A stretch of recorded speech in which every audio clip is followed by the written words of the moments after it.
Hi friends, Namaskara. Welcome to Essay at 8 at ನಮ್ಮ KPSC. I am Deepak here. ನಾವು ಈಗಾಗಲೇ ಹಲವಾರು series ಗಳನ್ನ ರನ್ ಮಾಡ್ತಾ ಇದ್ದೀವಿ. One among them is Essay at 8. So I hope you are getting a very good inputs from this particular initiative. And ನಿಜವಾಗ್ಲೂ ನಾನು ನಿಮ್ಮನ್ನ ಅಪ್ರಿಶಿಯೇಟ್ ಮಾಡ್ತೀನಿ. ಏನಕ್ಕಂದ್ರೆ ನಿಮ್ಮ ಇನ್ವಾಲ್ವ್ಮೆಂಟ್ ದಿನದಿಂದ ದಿನಕ್ಕೆ ಜಾಸ್ತಿ ಆಗ್ತಾ ಇದೆ. And also I can see the comments which have been put in the Telegram channel. That is, you are improvising the essays as well as you are doing the brainstorming in a more effective way, in a better way. That clearly shows you are on a good trajectory. ಈಗ 16ನೇ ದಿನದ topic discuss ಮಾಡೋಣ. ನಿನ್ನೆ topic ಕೊಟ್ಟಿದ್ದೆ related to what the status of India as a developed country. Remember friends, ಈ topic ನ ಚೆನ್ನಾಗಿ correct ಆಗಿ decode ಮಾಡಿ. ಏನ್ ಹೇಳ್ತಾ ಇದೆ ಇಲ್ಲಿ ನೋಡಿ, ಎರಡು ಕೀವರ್ಡ್ಸ್, ಎರಡು ಸ್ಟೇಟ್ಮೆಂಟ್ ಇದೆ. This is first statement and this is second statement. So ಒಂದನೇ ಸ್ಟೇಟ್ಮೆಂಟ್ ಏನಿದೆ ಪಾಸಿಟಿವ್ ಟೋನ್ ದಲ್ಲಿದೆ. ಅದು ಯಾವ ನಿಟ್ಟಿನಲ್ಲಿದೆ ಅಂದ್ರೆ, ನಮ್ಮ ಭಾರತದ ಜರ್ನಿ ಏನಿದೆ, ಅಭಿವೃದ್ಧಿ ಹೊಂದಿದ ರಾಷ್ಟ್ರದ ಸ್ಥಾನಮಾನದತ್ತ ಭಾರತದ ಪಯಣ ಅಥವಾ ಪ್ರಯಾಣ ಇದೆ. ಇದು ದೂರದ ಕನಸಲ್ಲ, ಇದು ಕೀವರ್ಡ್. ಅಂದ್ರೆ ನಾವು ಇನ್ನೇನೋ ಡೆವಲಪ್ ಕಂಟ್ರಿ ಆಗಿದೀವಿ, ಆದ್ರೆ ಇನ್ನೊಂದ್ ಸ್ವಲ್ಪ ದಾರಿ ಮಾತ್ರ ಬಾಕಿ ಇದೆ. ದಟ್ ಮೀನ್ಸ್ ಒಂದ್ ಸ್ವಲ್ಪ ದಾರಿ ಬಾಕಿ ಇದೆ, ಇದನ್ನು ಕೂಡ ಆರಾಮಾಗಿ ಸಾಧನೆ ಮಾಡ್ಬೋದು. That is the first part. ಅಂದ್ರೆ ನಮ್ಮ ಸಾಧನೆ ಮಾಡೋದು ನಮ್ಮ ಹತ್ರ ಹುಮ್ಮಸ್ಸಿದೆ, ಇನ್ನೇನು ಆಲ್ಮೋಸ್ಟ್ ರೀಚ್ ಆಗ್ತೀವಿ ಅಂತ. That is first part. Second part is, ಇದಾಗಿಯೂ ಕೂಡ ಒಂದಷ್ಟು ಸವಾಲುಗಳಿವೆ. ಯಾವುದಕ್ಕೆ? ಈ ಡೆವಲಪ್ಡ್ ಕಂಟ್ರಿ ಅನ್ಸ್ಕೊಳ್ಳಕ್ಕೆ ಒಂದಷ್ಟು ಸವಾಲುಗಳಿವೆ. ರೈಟ್? ಈ ಟಾಪಿಕ್ ಅನ್ನ ಈ ತರ ಡಿಕೋಡ್ ಮಾಡ್ಬೇಕು. I hope you are getting. So ಇದಾದ್ಮೇಲೆ ನಾವ್ ಏನ್ ಮಾಡೋಣ, ಒಂದು 360 ಡಿಗ್ರಿ ವ್ಯೂ ನೋಡೋಣ ನಮ್ಮ ಟಾಪಿಕ್ಗೆ. ನೆನ್ಪಿರ್ಲಿ ಫ್ರೆಂಡ್ಸ್, ಯಾವಾಗ್ಲೂ ನೆನ್ಪಿಡಿ, ಈ ಪರ್ಟಿಕ್ಯುಲರ್ ಟಾಪಿಕ್ ಬಂದಾಗ ನಮ್ಮ ಐಡಿಯಾಸ್ ಯಾವ ತರ ಇರ್ಬೇಕು ಅಂದ್ರೆ, ನಮ್ಮ ಭಾರತ ದೇಶ ಇಷ್ಟೊಂದು ಪ್ರಗತಿ ಹೊಂದಿದೆ, ಆದ್ರೆ ಒಂದಷ್ಟು ಚಾಲೆಂಜಸ್ ಇದೆ. ಯಾವ ತರ ಚಾಲೆಂಜ್ ಇದೆ? ಈ ಚಾಲೆಂಜಸ್ ಇಂಟರ್ನಲ್ ಪ್ರಾಬ್ಲಮ್ಸ್ ಇದೆ ಹಾಗೂ ಎಕ್ಸ್ಟರ್ನಲಿ ಕ್ರಿಯೇಟೆಡ್ ಪ್ರಾಬ್ಲಮ್ಸ್ ಇದೆ. ಇಂಟರ್ನಲ್ ಪ್ರಾಬ್ಲಮ್ ಅಂದ್ರೆ ನಮ್ಮ ಭಾರತ ದೇಶದಲ್ಲಿ basic communities, okay, basic communities, health facility, education facility, okay, literacy level, ಆಮೇಲೆ ಸಾರ್ವಜನಿಕ ಮೂಲಭೂತ ಸೌಕರ್ಯಗಳು, ಸೌಲಭ್ಯಗಳು ಒಮ್ಮೊಮ್ಮೆ ಸಿಗ್ತಾ ಇಲ್ಲ. And we have issues like women, okay, children as well as old age, ಈ ತರ ಎಲ್ಲ ಸಮಸ್ಯೆ. ಇದಾದ್ಮೇಲೆ ನಮ್ಮ ಭಾರತ ದೇಶದಲ್ಲಿ ನಾವು ಈ ರಿಪೋರ್ಟರ್ಸ್ ವಿದೌಟ್ ಬಾರ್ಡರ್ಸ್, ಇವರೆಲ್ಲ ಒಂದಷ್ಟು ರಿಪೋರ್ಟ್ಸ್ ಕೊಡ್ತಾ ಇದಾರೆ, ಅಥವಾ ಒಂದಷ್ಟು ಸೂಚ್ಯಾಂಕಗಳು ಬರ್ತಾ ಇದೆ. ಅಲ್ಲಿ ಏನ್ ಕ್ಲಿಯರ್ ಆಗಿ ತೋರಿಸ್ತಾ ಇದೆ? ಜರ್ನಲಿಸಂಗೆ ಒಂದಷ್ಟು ತೊಂದರೆ ಇದೆ, ಡೆಮೋಕ್ರಸಿ ದಟ್ ಈಸ್ ಪ್ರಭುತ್ವಕ್ಕೂ ಒಂದಷ್ಟು ತೊಂದರೆ ಇದೆ. ಇವೆಲ್ಲ ಏನ್ ಮಾಡ್ತಾ ಇದೆ? ಆಂತರಿಕವಾದ ಒಂದಷ್ಟು ಚಾಲೆಂಜಸ್ ಗಳನ್ನ ತೋರಿಸ್ತಾ ಇದೆ. ಇದು ಚಾಲೆಂಜಸ್. ಇದಾದ್ಮೇಲೆ ಅಭಿವೃದ್ಧಿ ಯಾವ ತರ ಹೊಂದ್ತಾ ಇದೀವಿ ಅದನ್ನು ಕೂಡ ಯೋಚನೆ ಮಾಡೋಣ. ಸೊ ರಿಮೆಂಬರ್, ನಮ್ಮ ಭಾರತ ದೇಶದಲ್ಲಿ ಈ ತರ ಎಲ್ಲ ಸ್ಟಾಟಿಸ್ಟಿಕ್ಸ್ ನಿಮ್ಗೆ ಈಗಾಗಲೇ ಗೊತ್ತಿದೆ. ಏನಂದ್ರೆ, ಒಂದಷ್ಟು ರಿಪೋರ್ಟ್ಸ್ ಹೇಳ್ತಾ ಇದೆ, ನಮ್ಮ ಭಾರತ ದೇಶ 5ನೇ ಅತಿ ದೊಡ್ಡ ಆರ್ಥಿಕತೆಯನ್ನ ಹೊಂದಿದೆ IMF ರಿಪೋರ್ಟ್ ಪ್ರಕಾರ. ಇದಾದ್ಮೇಲೆ ಟಾಪ್ 3 ಇಕೋಸಿಸ್ಟಮ್ ಆಫ್ ಸ್ಟಾರ್ಟ್ಅಪ್ಸ್ ನಮ್ಮ ಭಾರತದಲ್ಲಿದೆ. ಇದಾದ್ಮೇಲೆ ಫಾರೆಕ್ಸ್ ರಿಸರ್ವ್ಸ್ ಕೂಡ ಕ್ರಮೇಣವಾಗಿ ಜಾಸ್ತಿ ಆಗಿದೆ. ಇದಲ್ಲದೆ GST ಕಲೆಕ್ಷನ್ ನೀವು ನೋಡಿದ್ರೆ, ಇತ್ತೀಚಿನ ದಿನದಲ್ಲಿ ಎಲ್ಲಾ ಟ್ಯಾಕ್ಸಸ್ ಗಿಂತ GST ಟ್ಯಾಕ್ಸೇಷನ್ ಕೂಡ ಒಳ್ಳೆ ರೀತಿಯ ಪರ್ಫಾರ್ಮೆನ್ಸ್ ಮಾಡ್ತಾ ಇದೆ. Clearly shows we are doing well with respect to most of the parameters. ಈಗ ಬಂದಿರೋ ಕ್ವಶನ್ ಏನು, ನಾವು ಈ ತರ ಎಲ್ಲ ಮಾಡ್ತಾ ಇದೀವಿ ಸಾಧನೆಗಳನ್ನ, ಇನ್ನೊಂದ್ ಸ್ವಲ್ಪ ಸಾಧನೆ ಮಾಡಿದ್ರೆ ಡೆವಲಪ್ಡ್ ಆಗ್ತೀವಿ, ಅಥವಾ ಒಳ್ಳೆ ಮಾರ್ಗಕ್ಕೆ ಹೋಗ್ತೀವಿ, ಅಥವಾ ಅಚೀವ್ಮೆಂಟ್ ಮಾಡ್ತೀವಿ. ಇದು ನಮ್ಮ essay. Okay, I hope you are getting idea here. ಈಗ ಇಂಟ್ರೊಡಕ್ಷನ್ ಹೋಗೋಣ ಫ್ರೆಂಡ್ಸ್. ಅಂಡ್ ನಾನಿಲ್ಲಿ ಒಂದು ಹೊಸದಾಗಿ ಇಂಟ್ರೊಡಕ್ಷನ್ ಟ್ರೈ ಮಾಡಿದ್ದೀನಿ. ಇದು ವಿಭಿನ್ನವಾಗಿದೆ as compare to the previous essays. ಏನಂದ್ರೆ, ಇಲ್ಲಿ ನಾನು ಒಂದು 3-4 ಇನ್ಸ್ಟಾನ್ಸ್ ಕೊಟ್ಟಿದ್ದೀನಿ. ಫಸ್ಟ್ ಪ್ಯಾರಾದಲ್ಲಿ ಏನ್ ಬರೀತೀನಿ ಅಂದ್ರೆ, ಒಂದು ಯಂಗ್ ವುಮನ್ ಇನ್ ಜಾರ್ಖಂಡ್, ಅವ್ರೇನ್ ಮಾಡಿದ್ರು, ಸ್ಕೂಲ್ ಅನ್ನ ಅಟೆಂಡ್ ಮಾಡಿದ್ರು ಆನ್ಲೈನ್ ಅಲ್ಲಿ. Jharkhand women, that too in tribal area, ಅವರು ಆನ್ಲೈನ್ ಕ್ಲಾಸಸ್ ಅಟೆಂಡ್ ಮಾಡಿದ್ದಾರೆ. ಇದು ಯಾವ್ದನ್ನ ಯೂಸ್ ಮಾಡ್ಕೊಂಡು? ಭಾರತ್ ನೆಟ್ ಅಂತ ಒಂದು ಇನ್ಫ್ರಾಸ್ಟ್ರಕ್ಚರ್ ಫೆಸಿಲಿಟಿ ಕೊಟ್ಟಿದ್ವಿ, ಅದರಿಂದ. ಅದಾದ್ಮೇಲೆ ಇನ್ನೊಂದು ಇನ್ಸ್ಟಾನ್ಸ್, ಫಾರ್ಮರ್ ಇನ್ ಮಹಾರಾಷ್ಟ್ರ, ಅವ್ರೇನ್ ಮಾಡ್ತಿದ್ದಾರೆ, ಡೈರೆಕ್ಟ್ ಸಬ್ಸಿಡಿಯನ್ನ ತಗೋತಾ ಇದ್ದಾರೆ, ನಾಟ್ DBT, ಡೈರೆಕ್ಟ್ ಸಬ್ಸಿಡಿಯನ್ನ ತಗೋತಾ ಇದ್ದಾರೆ via benefit, direct benefit transfer. ಅದಾದ್ಮೇಲೆ ಬೆಂಗಳೂರಲ್ಲಿ ಏನಾಗ್ತಾ ಇದೆ, ನಾವು Bengaluru has emerged as startup hub as well as recently AI chip ಅನ್ನ ಫಸ್ಟ್ ಟೈಮ್ ಮ್ಯಾನುಫ್ಯಾಕ್ಚರ್ ಮಾಡಿದ್ದಾರೆ. ಇದೆಲ್ಲ ಕ್ಲಿಯರ್ಲಿ ಏನ್ ತೋರಿಸ್ತಾ ಇದೆ? India is achieving many milestones from small level to big level.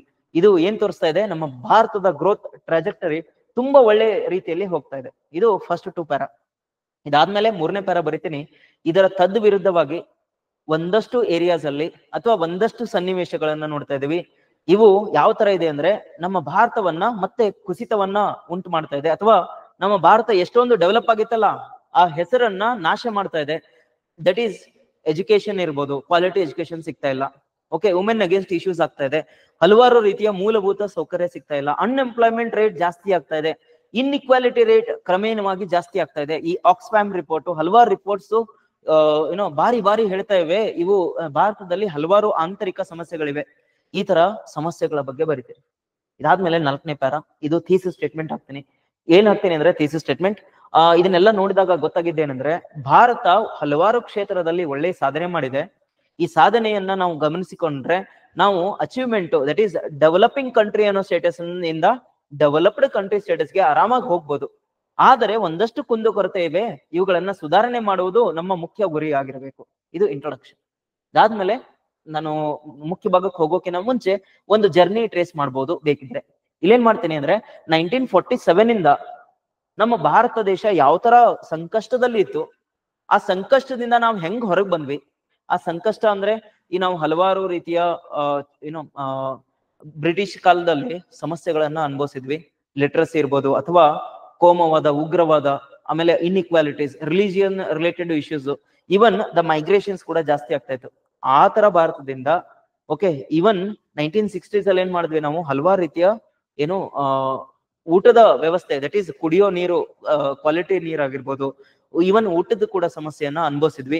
ಅಲ್ಲಿಂದ ಇಲ್ಲಿವರೆಗೂ, ದಟ್ ಈಸ್ 2025 ವರೆಗೂ ನಾವು ಏನ್ ಸಾಧನೆ ಮಾಡಿದ್ವಿ, ಒಂದು ಬ್ರೀಫ್ ಆಗಿ ಒಂದ್ 2 ರಿಂದ 3 ಪ್ಯಾರಾ ಅಥವಾ 4 ಪ್ಯಾರಾ ನೀವು ಬರೀಬಹುದು ಇದ್ರ ಬಗ್ಗೆ. I hope you are getting.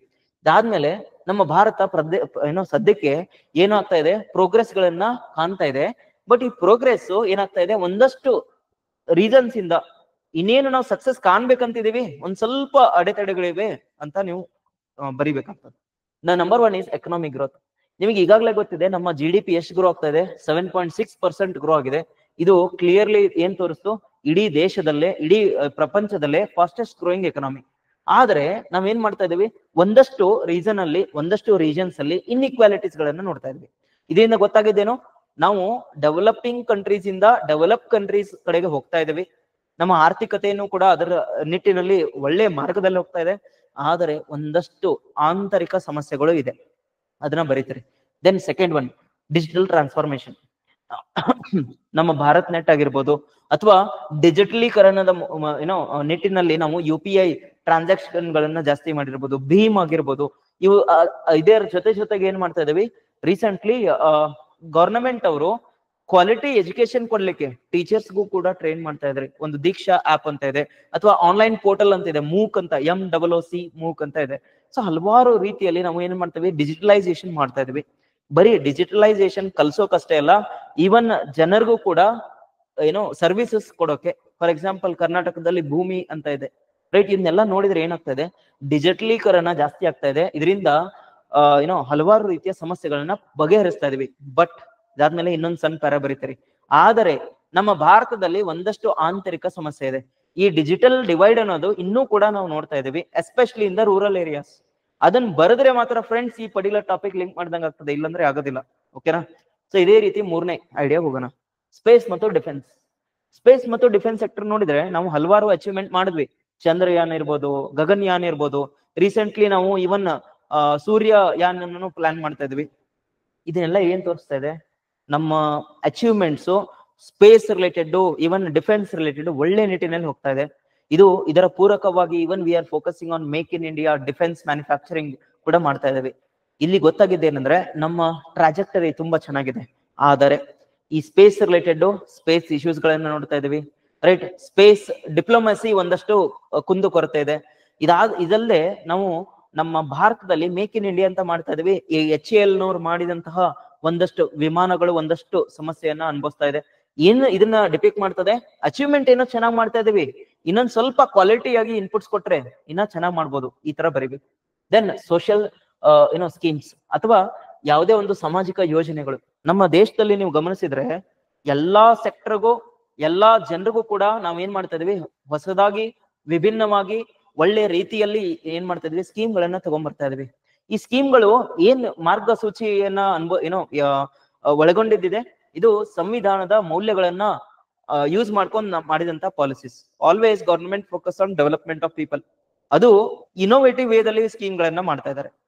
That clearly shows India is doing really well. ಇದು ಆತ್ಮ ಆಯುಷ್ಮಾನ್ ಭಾರತ್ ಆಗಿರ್ಲಿ ಅಥವಾ DBT ಆಗಿರ್ಲಿ ಅಥವಾ ರೀಸೆಂಟ್ಲಿ LGBT ಕಮ್ಯುನಿಟಿಗೆ ರೀಪ್ರೆಸೆಂಟೇಷನ್ ಕೊಡೋದಾಗಿರ್ಲಿ, ಇದೆಲ್ಲ ಏನ್ ತೋರಿಸ್ತಾ ಇದೆ? V are doing the schemes in a more effective way. But still ಒಂದಷ್ಟು ಪ್ರಾಬ್ಲಮ್ಸ್ ಇದೆ. ಏನಿದೆ ಪ್ರಾಬ್ಲಮ್? ಆಟೋಮೆಟಿಕ್ ಇನ್ಕ್ಲೂಷನ್ ಎಕ್ಸ್ಕ್ಲೂಷನ್ ಆಗ್ತಾ ಇಲ್ಲ, ಅಥವಾ ಒಂದೊಂದ್ ಸಾರಿ ಟೆಕ್ನಾಲಜಿ ಇನ್ಎಫೆಕ್ಟಿವ್ ಆಗಿದ್ರಿಂದ ಆ ಜನರಿಗೆ ಏನ್ ಸಿಗ್ತಾ ಇಲ್ಲ, ಯೋಜನೆಗಳ ಫಲಾನುಭವ ಸಿಗ್ತಾ ಇಲ್ಲ. ಸೊ ಅಂದ್ರೆ ಅಲ್ಲೂ ಕೂಡ ಒಂದ್ ಸ್ವಲ್ಪ ಸಮಸ್ಯೆ ಇದೆ. ಗೊತ್ತಾಗ್ತದೆ ಫ್ರೆಂಡ್ಸ್? ಅಂದ್ರೆ ಸುಮ್ನೆ ಬರೆಯೋದಲ್ಲ, ಅದನ್ನ ಟಾಪಿಕ್ ಲಿಂಕ್ ಮಾಡ್ಬೇಕಿಲ್ಲಿ. ಕ್ಲಿಯರ್? ಸೊ ಇದಾದ್ಮೇಲೆ ಇನ್ಫ್ರಾಸ್ಟ್ರಕ್ಚರ್ ಬೂಮ್. ಈಗ ದೇಶದಲ್ಲಿ ಹಲವಾರು ರೀತಿಯ ಇನ್ಫ್ರಾಸ್ಟ್ರಕ್ಚರ್ ಮಾಡ್ತಾ ಇದೀವಿ. And most of the infrastructure is either in and around Bengaluru or in and around important cities in Karnataka, similarly in India.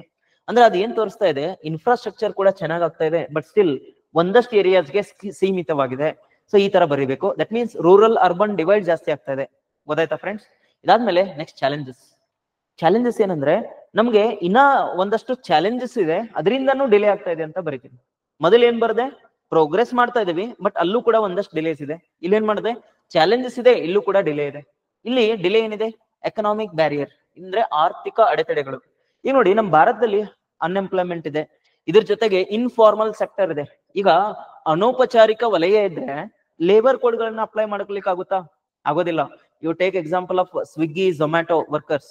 ಅವ್ರಿಗೆ ಏನಾದ್ರೂ ನಾಳೆ ಕ್ಯಾಶುಯಾಲಿಟಿ ಆಯ್ತು ಅಂದ್ರೆ ಏನು, ಯಾರು ಜವಾಬ್ದಾರಿ?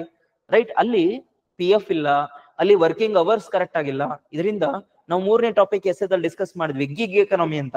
ಈ ಗಿಗ್ ಎಕನಾಮಿಯಿಂದ ಏನಾಗ್ತಾ ಇದೆ? ಹಲವಾರು ರೀತಿಯ ದುಷ್ಪರಿಣಾಮಗಳು ಆಗ್ತಾ ಇದೆ. Not just for that particular person, but for entire family. ಇದರಿಂದ ದೇಶಕ್ಕೂ ಕೂಡ ಹಾನಿ ಆಗ್ತದೆ ತಾನೆ. ಸೊ ಈ ನಿಟ್ಟಿನಲ್ಲಿ ಬರೀಬೇಕು. ಸೊ ಆರ್ಥಿಕವಾಗಿ ಪ್ರಾಬ್ಲಮ್ ಆಗ್ತಾ ಇದೆ. And also the per capita income ಕರ್ನಾಟಕದಲ್ಲಿ ಅಥವಾ ಭಾರತದಲ್ಲಿ ಕಂಪೇರ್ ಮಾಡಿದ್ರೆ ಇಂಟರ್ನ್ಯಾಷನಲ್ ಲೆವೆಲ್ ನೋಡಿದ್ರೆ ಇನ್ನ ಕಡಿಮೆ ಇದೆ. ಸೊ ಇದಾದ್ಮೇಲೆ ಹ್ಯೂಮನ್ ಕ್ಯಾಪಿಟಲ್ ಡೆಫಿಷಿಯನ್ಸಿ. ಒಂದು ಏಸರ್ ರಿಪೋರ್ಟ್ ಹೇಳ್ತದೆ, ನಮ್ಮ ಭಾರತ ದೇಶದಲ್ಲಿ ಏನಾಗ್ತಾ ಇದೆ ಸಮಸ್ಯೆ ಅಂದ್ರೆ, 50% ಆಫ್ ದ ಕ್ಲಾಸ್ 5 ಸ್ಟೂಡೆಂಟ್ಸ್ 2ನೇ ಕ್ಲಾಸದ್ದು ಬುಕ್ಸ್ ಓದಾಕ್ ಬರುವತ್ತಂತೆ. ಅದು ಕ್ಲಿಯರ್ಲಿ ಏನ್ ತೋರಿಸ್ತೈತಿ? That means the students are not getting quality education. Right? So ಇದನ್ನ ನಮ್ಗೆ ಗೊತ್ತಾಗಿದ್ದು. ಇದಾದ್ಮೇಲೆ ಹಲವಾರು ಮತ್ತೆ ರಿಪೋರ್ಟ್ಸ್ ಇದೆ. ಲೇಬರ್ ಫೋರ್ಸ್ ಪಾರ್ಟಿಸಿಪೇಷನ್ ನೋಡಿದ್ರೆ ಮಹಿಳೆಯರ ಪಾರ್ಟಿಸಿಪೇಷನ್ ಇನ್ನ ಅರೌಂಡ್ 30% ಇದೆ. ಸೊ ಅದನ್ನ ಇನ್ನ ಜಾಸ್ತಿ ಮಾಡ್ಬೇಕು. ಸೊ ಏನ್ ಆಯ್ತು ಇಲ್ಲಿ? ನಮ್ಮ ಭಾರತ ದೇಶ ಮುಂದುವರಿತಾ ಇದೆ, ಹಲವಾರು ಆಂತರಿಕ ಸಮಸ್ಯೆ ಇದೆ. ಇದು ಆಂತರಿಕ ಸಮಸ್ಯೆ ಆಯ್ತು.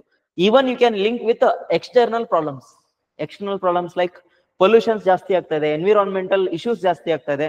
ಅಂದ್ರೆ ಇದನ್ನ ನಾವು ಮಾಡಿದ್ದಲ್ಲ, ಬೇರೆ ದೇಶದವರು ಮಾಡಿದ್ದಾರೆ. ಅಂದ್ರೆ ಅವ್ರ ದೇಶದವರು ನಿಯಂತ್ರಣ ಮಾಡ್ತಾ ಇಲ್ಲ. ನಾವು BS4 ಇಂದ BS6 ಹೋದ್ವಿ. ನಾವು ಗ್ರೀನ್ ಇನಿಷಿಯೇಟಿವ್ಸ್ ನ ಫೋಕಸ್ ಮಾಡ್ತಾ ಇದೀವಿ. ನಾವು ಈ ಕಾರ್ಬನ್ ಸಿಕ್ವಿಸ್ಟ್ರೇಷನ್ ಇರ್ಬೋದು, ಕಾರ್ಬನ್ ನ ಹಿಡಿದು ಇಟ್ಕೊಳ್ಳುವಂತ ಒಂದು ಪ್ರಾವಿಧಾನ ಇರ್ಬೋದು, ಅದನ್ನೆಲ್ಲ ಚೆನ್ನಾಗಿ ಮಾಡ್ತಾ ಇದೀವಿ.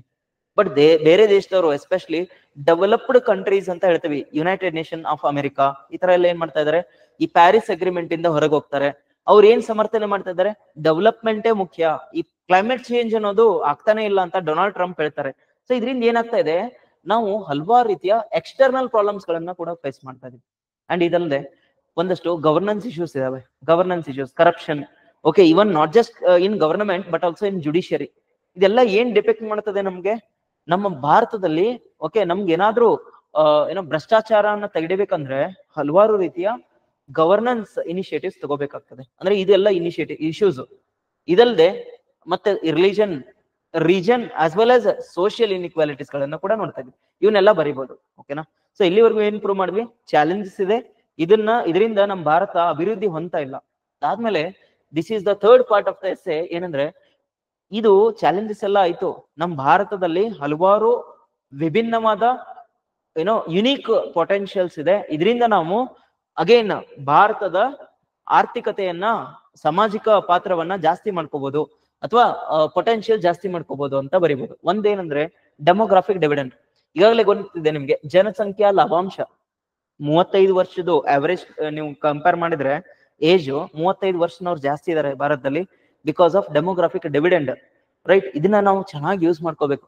ಈಗಾಗಲೇ ನಾವು ಹಲವಾರು initiatives, skill India, make in India ಎಲ್ಲ ಮಾಡ್ತಾ ಇದೀವಿ. ರೈಟ್? ಸೊ ಈ ಮುಖಾಂತರ, ಈ ಪರ್ಟಿಕ್ಯುಲರ್ ಸ್ಕೀಮ್ ಮುಖಾಂತರ ನಾವ್ ಏನ್ ಮಾಡ್ಬೇಕು? ಈ ಡೆಮೋಗ್ರಾಫಿಕ್ ಡಿವಿಡೆಂಡ್ ಅನ್ನ ಚೆನ್ನಾಗಿ ಯೂಸ್ ಮಾಡ್ಕೋಬಹುದು. ಅದಾದ್ಮೇಲೆ ಜಿಯೋ ಸ್ಟ್ರಾಟಜಿಕ್ ಪೊಸಿಷನ್ಸ್. ನಮ್ಮ ಭಾರತ ದೇಶದ ಜಿಯೋಗ್ರಫಿ ಹೆಂಗಿದೆ ಅಂದ್ರೆ, ಜಿಯೋಗ್ರಾಫಿಕಲಿನೂ ಕೂಡ ಒಳ್ಳೆ ರೀತಿಯಲ್ಲಿದೆ. ಲೈಕ್ ನಮ್ಗೆ ಓಷನ್ ಕನೆಕ್ಷನ್ಸ್ ಇದೆ, ಎಲ್ಲಾ ದೇಶಕ್ಕೂ ಕನೆಕ್ಟಿವಿಟಿ ಚೆನ್ನಾಗಿದೆ. ಇದ್ರ ಜೊತೆಗೆ ಇಂಡಿಯಾದ ಡಿಪ್ಲೊಮ್ಯಾಸಿ ಲಾಸ್ಟ್ ಸೆಷನ್ ಅಲ್ಲಿ ಡಿಸ್ಕಸ್ ಮಾಡಿದ್ವಿ, ಇಂಡಿಯನ್ ಡಿಪ್ಲೊಮ್ಯಾಸಿನೂ ಕೂಡ ಚೆನ್ನಾಗಿ ಮಾಡ್ತಾ ಇದೆ. And also India is the super power in the present world. ಇಂಡಿಯಾದಂತ ಯಾವುದೇ ದೇಶ ಕೂಡ ಇಂಡಿಯಾದ ಹಾಗೆ ಬೇರೆ ದೇಶದ ಜೊತೆಗೆ ಒಳ್ಳೆ ಏನ್ ಮಾಡ್ತಾ ಇಲ್ಲ, ಸಂಬಂಧವನ್ನ ಇಟ್ಕೊಂಡಿಲ್ಲ. That clearly shows India is having strategic importance. ಇದರ ಜೊತೆಗೆ ನಮ್ಮ ಭಾರತೀಯದ ನಾಗರಿಕರು ಅಥವಾ NRIs ಬೇರೆ ದೇಶದಲ್ಲೂ ಕೂಡ ಇದ್ದಾರೆ. ಅದು ಕೆನಡಾ ಇರ್ಲಿ, ಫಿಜಿ ಇರ್ಲಿ, ರೈಟ್, ಹಲವಾರು ದೇಶದಲ್ಲಿ ನಾವು ಇವ್ರನ್ನ ನೋಡ್ತಾ ಇದ್ದೀವಿ. ಇದ್ರ ಜೊತೆಗೆ ಟೆಕ್ನಾಲಜಿ ಕೂಡ ನಮ್ಮ ಭಾರತ ದೇಶದಲ್ಲಿ ಬೂಮ್ ಆಗ್ತಾ ಇದೆ, especially the service sector. So ಅದ್ರದ್ದು ಕೂಡ ನಾವು ಒಳ್ಳೆ ಅಡ್ವಾಂಟೇಜ್ ತಗೋಬೇಕು. ಇದು ಪೊಟೆನ್ಶಿಯಲ್ಸ್. ಸೊ ಇದನ್ನೆಲ್ಲ ತಗೊಂಡ್ರೆ ಏನ್ ಮಾಡ್ಬೋದು, ನಾನು ನಮ್ಮ ಭಾರತವನ್ನ ಅಗೇನ್ ಟಾಪಿಕ್ ಲಿಂಕ್ ಮಾಡ್ರಿ, ನಮ್ಮ ಭಾರತವನ್ನ ಇನ್ನೊಂದ್ ಸ್ವಲ್ಪ ದಿನದಲ್ಲಿ ಡೆವಲಪ್ ಕಂಟ್ರಿ ಮಾಡ್ಬೋದು. ಕ್ಲಿಯರ್? ಇದಾದ್ಮೇಲೆ counter views. Remember friends, for this particular essay also I can write counter views. Counter views ಅಂದ್ರೆ ಒಂದೊಂದು ಏರಿಯಾನ ಗಮನಿಸಿದ್ರೆ ಭಾರತದ ಟ್ರಾಜೆಕ್ಟರಿ ನಿಜವಾಗ್ಲೂ ಚೆನ್ನಾಗಿಲ್ಲ ಅಂತ. So this is like counter view. Again ಇದನ್ನ ಒಂದು ಅಟ್ಲೀಸ್ಟ್ ಒಂದು 3-4 ಪ್ಯಾರಾ ಬರೆದ್ರೆ ಚೆನ್ನಾಗಿರ್ತದೆ. ಅದ್ರಲ್ಲಿ ನಾನು ಒಂದಷ್ಟು ಎಕ್ಸಾಂಪಲ್ ಕೊಟ್ಟಿದ್ದೀನಿ. ಇನ್ಕ್ಲೂಸಿವ್ ಗ್ರೋತ್, ಎಲ್ಲರನ್ನೂ ಒಳಗೊಂಡಂತಹ ಏನಾಗ್ತಾ ಇಲ್ಲ, ಡೆವಲಪ್ಮೆಂಟ್ ಆಗ್ತಾ ಇಲ್ಲ. ಓಕೆ, ಸರ್ವತೋಮುಖ ಅಭಿವೃದ್ಧಿಯನ್ನ ನಾವು ಹೇಳ್ತಾ ಇದ್ದೇವೆ, ಬಟ್ ರಿಯಾಲಿಟಿದಲ್ಲಿ ಆಗ್ತಾ ಇಲ್ಲ. ಎಸ್ಪೆಷಲಿ ಈ ಟೆಕ್ನಾಲಜಿಕಲ್ ಬೂಮ್ ಆದಾಗ ಡಿಜಿಟಲ್ ಡಿವೈಡ್ ಅನ್ನೋ ಜಾಸ್ತಿ ಆಗ್ತಾ ಇದೆ, ಕರೆಕ್ಟಾ? ಅಂಡ್ ಒಂದಷ್ಟು ಸ್ಟಾಟಿಸ್ಟಿಕ್ಸ್ ತೋರಿಸ್ತಾ ಇದೆ, ಈ ಇನ್ಕಮ್ ಇನ್ಇಕ್ವಾಲಿಟಿ ಅನ್ನೋದು ಜಾಸ್ತಿ ಆಗಿದೆ. Especially the top 1% of the people are owning 40% of the property are 40% of income in India. That clearly shows what Oxfam report ಹೇಳ್ತದೆ. ಇದನ್ನ ಅದು ಏನ್ ತೋರಿಸ್ತದೆ, ಇನ್ಕಮ್ ಇನ್ಇಕ್ವಾಲಿಟಿ ಅನ್ನೋದು. ಓಕೆ, ಈ ಅಸಮತೋಲನೆ ಅನ್ನೋದು ಇವನ್ ಇಲ್ಲೂ ಕೂಡ ನಾವು ಕಾಣ್ತಾ ಇದ್ದೀವಿ. ಸೊ ಇದಲ್ಲದೆ ಅರ್ಬನ್ ರೂರಲ್ ಡಿವೈಡ್ ಜಾಸ್ತಿ ಆಗ್ತಾ ಇದೆ ಕ್ರಮೇಣವಾಗಿ. ಈಗ ನೀವು ಗಮನಿಸಿರ್ಬೋದು, ತುಂಬಾ ಜನ ಎಲ್ಲಿ ಫ್ಲಡ್ ಆಗ್ತಾ ಇದಾರೆ, ಅರ್ಬನ್ ಏರಿಯಾಸ್ಗೆ. ಯಾಕೆ? ಅನ್ಎಂಪ್ಲಾಯ್ಮೆಂಟ್ ಸಿಗ್ತಾ ಇಲ್ಲ, ಅಪಾರ್ಚುನಿಟಿ ಸಿಗ್ತಾ ಇಲ್ಲ. ಇದ್ರ ಜೊತೆಗೆ ಕ್ಲೈಮೇಟ್ ಚೇಂಜ್ ಇಶ್ಯೂಸ್, ಇದ್ರ ಜೊತೆಗೆ ಒಂದಷ್ಟು ಏರಿಯಾದಲ್ಲಿ ರೀಜನಲ್ ಇಶ್ಯೂಸ್ ಆಗ್ತಾ ಇದೆ, ಲೈಕ್ ಹಿಂದೂ ಮುಸ್ಲಿಂ ಅಥವಾ ಹ್ಯಾವ್ಸ್ ಅಂಡ್ ಹ್ಯಾವ್ ನಾಟ್ಸ್, ಈ ತರ ಎಲ್ಲ ಕ್ರಿಯೇಟ್ ಆಗ್ತಾ ಇದೆ. ಇದರಿಂದ ಏನಾಯ್ತು, ಅಗೇನ್ ಪ್ರಾಬ್ಲಮ್ ಕ್ರಿಯೇಟ್ ಆಗ್ತಾ ಇದೆ. ಅಂಡ್ ನಮ್ಮ ಭಾರತದಲ್ಲಿ ಇನ್ನೊಂದು ವೆರಿ ಇಂಪಾರ್ಟೆಂಟ್ ಥಿಂಗ್ ಏನಂದ್ರೆ, ಮ್ಯಾನುಫ್ಯಾಕ್ಚರಿಂಗ್ ಬೇಸ್ ಜಾಸ್ತಿ ಇಲ್ಲ. ನಮ್ದು ಜಾಸ್ತಿ ಪೀಪಲ್ ಎಲ್ಲಿದ್ದಾರೆ, I mean concentration of the people ಒಂದು ಅಗ್ರಿಕಲ್ಚರ್ ಅಲ್ಲಿ. Around 55% people are dependent on agriculture, directly or indirectly. And most of the income is coming from what, the service sector. Service sector ಇರೋದೆಷ್ಟು, income 55% ಜಾಸ್ತಿ ಕೊಡ್ತಾ ಇದೆ GDP. That clearly shows ಒಂದ್ ಏರಿಯಾದಲ್ಲಿ labour force ಜಾಸ್ತಿ ಇದೆ, ಒಂದ್ ಏರಿಯಾದಲ್ಲಿ ಬರೀ ಇನ್ಕಮ್ ಜಾಸ್ತಿ ಇದೆ. That means there is no manufacturing sector or the strength of manufacturing in India.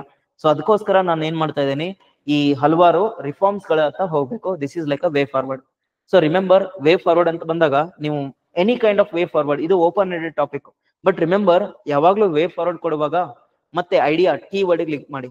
ಈ ತರ ನಾವು ವೇ ಫಾರ್ವರ್ಡ್ ಹಾಕಿದ್ರೆ ನಮ್ಮ ಭಾರತ ದೇಶ ಅಭಿವೃದ್ಧಿ ಆರಾಮಾಗಿ ಹೊಂದುತ್ತೆ. ಇನ್ನೇನು ಡಿಸ್ಟೆನ್ಸ್ ಡ್ರೀಮ್ ಇದನ್ನ ಸಾಧಿಸಬಹುದು ಅಂತ ಹಾಕ್ಬೇಕು. ಓಕೆನಾ? ಸೊ ಫಸ್ಟ್ ಏನು, ನ್ಯೂ ಎಜುಕೇಶನ್ ಪಾಲಿಸಿದಲ್ಲಿ ಎಸ್ಪೆಷಲಿ NEP 2020 ನಾವು vocational education and many improvements with respect to curriculum, ಅದು ಸಿಲೆಬಸ್ ವೈಸ್ ಇರ್ಬೋದು.